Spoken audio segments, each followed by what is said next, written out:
CM Yogi Adityanath भावुक दिखाई दिए और उन्होंने भावुक होकर पूरी व्यवस्थाओं को एक बार फिर से रीचेक भी किया। लेकिन सीएम योगी आदित्यनाथ एक तरफ जहां इतने भावुक हो गए इस पूरी स्थिति पे जो कि बीते दिन उत्पन्न होती है, उसके बाद एक्शन मोड में भी दिखाई दिए, लेकिन विपक्ष इस मुद्दे पर भी सियासत करने से बाज नहीं आ रहा है।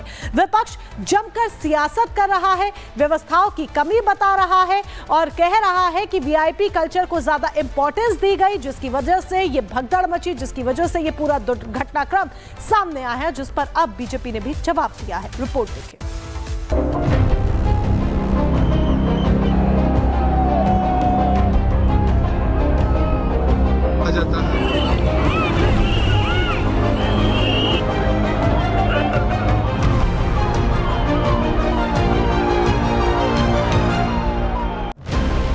महाकुंभ में मौनी अमावस्या के मौके पर अमृत स्नान के लिए जबरदस्त भीड़ जुटी। महाकुंभ में अमृत स्नान के लिए सभी 13 अखाड़ों ने देर से सही लेकिन संगम में पवित्र डुबकी लगाई। करोड़ों श्रद्धालुओं ने आस्था की डुबकी लगाई, लेकिन इसी मौनी अमावस्या स्नान से पहले आधी रात में भगदड़ मच गई।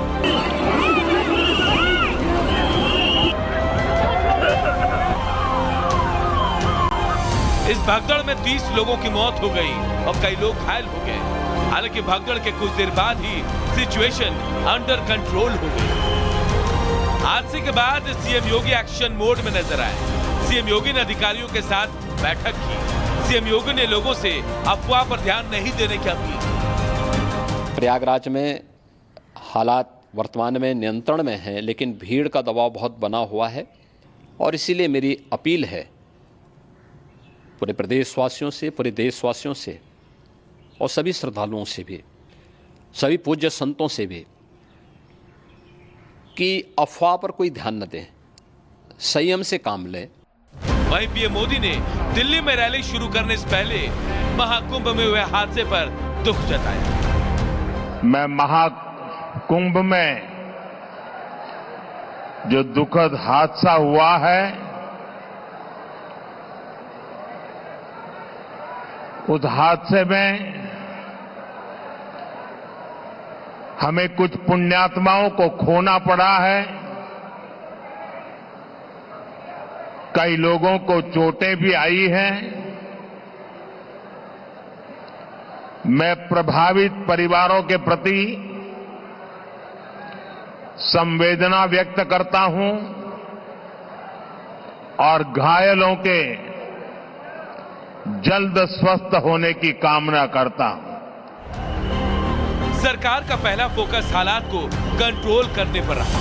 सरकार की कोशिश रही कि मौनी अमावस्या पर श्रद्धालु स्नान बिना किसी रुकावट के कर सके, लेकिन विपक्ष को तो जैसे भगदड़ के बाद मौका मिल गया। अखिलेश यादव से लेकर राहुल गांधी तक पूरा विपक्ष सरकार पर हमलावर हो गया।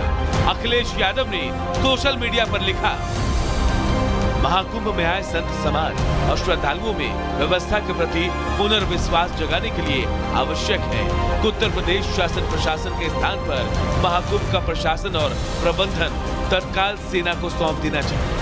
विश्व स्तरीय व्यवस्था करने के प्रचार करते हुए दावों की सच्चाई अब जब सबके सामने आ गई है, तो जो लोग इसका दावा और मिथ्या प्रचार कर रहे थे, उन्हें इन हादसे में आहत हुए लोगों की नैतिक जिम्मेदारी लेते हुए अपना पद त्याग देना चाहिए। लाखों करोड़ों लोग आते हैं, दर दिन आंकड़े देते, आज 3 करोड़ आ गए, आज 4 करोड़ आ गए, आज 15 करोड़ आ गए। व्यवस्था क्या है? वीआईपी आते हैं, केंद्रीय मंत्री आते हैं तो पूरा एरिया बंद होता है, तो उससे भी प्रेशर आता है ना व्यवस्था के ऊपर और भीड़ बढ़ जाती है, तो ये भगदौड़ हुई है। भगदड़ को लेकर कांग्रेस भी योगी सरकार पर हमलावर है। राहुल गांधी ने सोशल मीडिया पर लिखा, इस दुखद घटना के लिए कुप्रबंधन, बद इंतजामी और आम श्रद्धालुओं की जगह वीआईपी मूवमेंट पर प्रशासन का विशेष ध्यान होना जिम्मेदार है। जब पूरे देश को पता था, हर टीवी चैनल पे सुर्खियों में दिखाया जा रहा था इतने करोड़ लोग आ रहे हैं, तो उसके लिए इंतजाम होना चाहिए, प्रॉपर इंतजाम होने चाहिए। केवल वीआईपीओं के अरेंजमेंट के अंदर सारी पुलिस और सारा प्रशासन लगा रहा। हालांकि हादसे के बाद से मेला क्षेत्र में सब कुछ व्यवस्थित और शांतिपूर्ण तरीके से चल रहा है। अखाड़ों का स्नान सफलतापूर्वक हुआ और करोड़ों लोग मौनी अमावस्या का स्नान कर अपने घरों को लौट चुके हैं। Bureau report, Republic news. और चलिए इस बीच आगे बढ़ते खबरों में और अब बात करते हैं संभल की, जहां आज एक बार फिर से न्यायिक आयोग की टीम पहुंचने वाली है। आपको बताएं कि तकरीबन 1 घंटे के बाद संभल पहुंचेगी आयोग की टीम। बड़ी जानकारी आपको दे रहे हैं। 24 नवंबर को जिस तरीके से दंगे की आग भड़की, उसकी जांच लगातार टीम की तरफ से की जा रही है। 1 घंटे के बाद टीम पहुंचेगी आयोग की संभल, और आज ये तीसरा मौका होगा जब संभल जाएगी न्यायिक आयोग की टीम। सुबह 10 बजे संभल पहुंच जाएगी न्यायिक आयोग की टीम। बड़ी जानकारी, 1 घंटे के बाद आज एक बार फिर से संभल पहुंचेगी न्याय आयोग की टीम। ये तीसरा मौका होगा जब न्यायिक आयोग की टीम 24 नवंबर को ही घटना की जो जांच करने के लिए एक बार फिर से पहुंच रही है। जतिन सहयोगी खबर पर जानकारी के साथ इस वक्त जुड़ रहे हैं। जतिन, तीसरा मौका होगा, न्यायिक आयोग की टीम आज एक बार फिर से पहुंचेगी। कब तक पहुंच जाएगी टीम और आज क्या कुछ कोशिश होगी टीम की?